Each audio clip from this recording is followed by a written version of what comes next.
का जमीन को लूटना। माननीय रघुवर दास मुख्यमंत्री झारखंड का हुए उस समय 17 फरवरी 2017 को झारखंड के खेल गांव में देश विदेश के 5000 से भी अधिक उद्योगपतियों का जो मेला लगाया, जिसका नाम रखा गया झारखंड मोमेंटम। और इसमें 210 कंपनियों को माननीय रघुवर दास ने एमयू कर चुका है, सिग्नेचर कर चुका है आदिवासियों का जमीन को देने के लिए। इसलिए कमजोर करने के लिए लाया जा रहा है। आपको समझना चाहिए। कहीं बोलेगा ईसाई आदिवासी नहीं है, तो ईसाई कहां से पैदा हुआ बताइए, पूछिए हमको। धर्म किसी भी जाति का आधार नहीं है। समाज में सभी को अधिकार मिला है। अनुच्छेद 25 से लेकर 30 तक धार्मिक आजादी देता है झारखंड का, नहीं बल्कि पूरे देश का संविधान।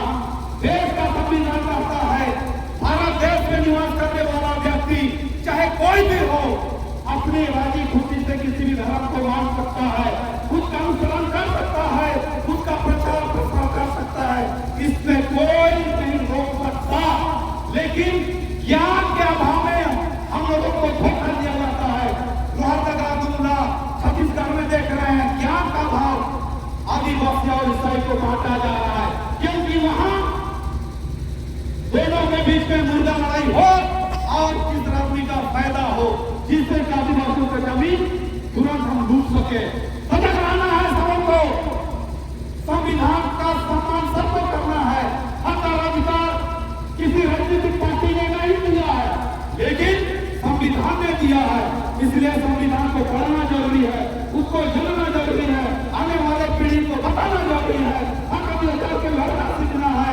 और आज के बाद आदिवासी एकता मंच के बैनर तले, चाहे प्रखंड हो, चाहे थाना हो, चाहे मानव चौक चौराहा हो, आदिवासी के साथ कोई गलत होगा उसका अंजाम उठाने के लिए आप लोग तैयार रहिएगा। किसी भी प्रकार से हमें चाहिए बर्दाश्त नहीं करेंगे।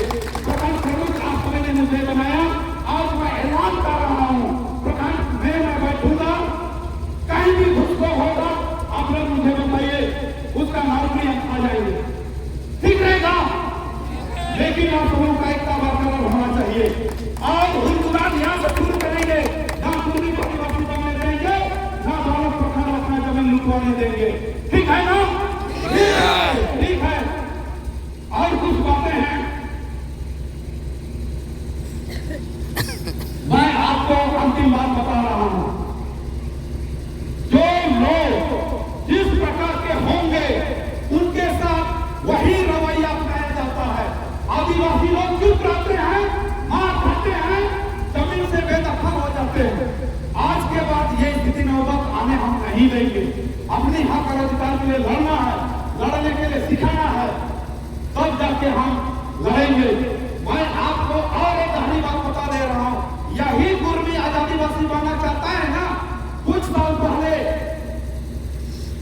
कोर्ट कचहरी में जाके आवेदन प्रस्तुत किया कि 25वीं अनुसूचित क्षेत्र को समाप्त कर दिया जाए। देख लीजिए, कौन लोग ऐसा किया?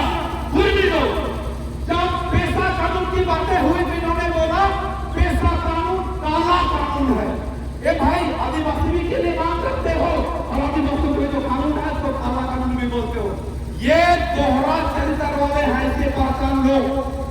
इनकी मानसिकता क्या है?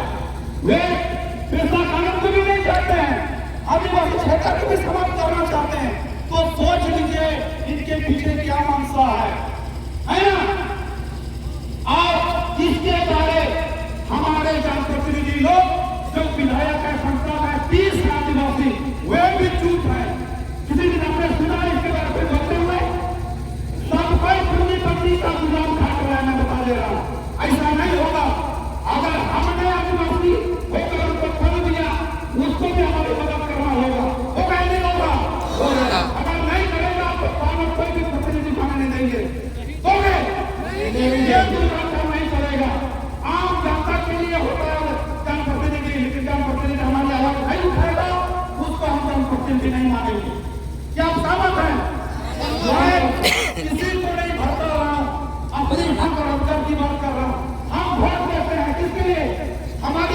सुरक्षा के लिए, है ना? लेकिन वो चीज हमारे पास नहीं होगा तो क्या तुम उसको सपोगे? मैं किसी एक विधायक की नहीं कह रहा हूँ, पूरे के पूरे 30 एमएलए जो झारखंड राज्य में है उनकी बात कर रहा हूँ।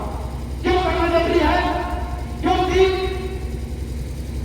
ये है जनता के लिए, जनता का जनता के द्वारा शासन। क्या आज सरकारी स्कूल में टीचर बहाली हुआ है? 1 क्लास से लेकर 8 क्लास, लेकिन शिक्षक 1, सरकार सो रही है, पहली कर रही है क्या? 25 साल तक कोई भी सरकार रहे, चाहे बीजेपी का शासन हुआ, चाहे जेएमएम का, चाहे गठबंधन का, किसी ने इस पर ध्यान नहीं दिया। पुलिस बहाली नहीं हो रहा है, या थाना में पुलिस नहीं मिलते हैं, कोई चौधरा करके पुलिस चल रहा है, कोई जगुआर है, कोई हरेली बटालियन है, कोई जिला पुलिस है, कोई थाना पुलिस है, होम गार्ड भी भर्ती नहीं हो पा रहा है, टीचर